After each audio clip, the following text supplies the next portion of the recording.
If your car trunk looks like this and you hear rumbling every time you make a turn, there's a really simple, easy, and inexpensive solution.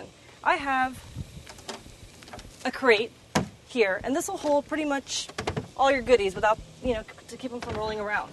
Now, one of the essentials you must have in your car is a kit like this, which has jumper cables, a flashlight, just some basic tools, because if you're ever stranded on the road, this will probably save your life.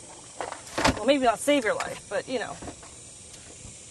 Fix-A-Flat, very handy. I always keep an extra pair of walking shoes in the car as well, in case I'm at, nearby a park or something. I want to take a walk. I don't want to just slip off my heels and go take a walk. Also, keeping an old cell phone in the car is a great idea. Keep the battery charged, because you can always dial 911 from any cell phone.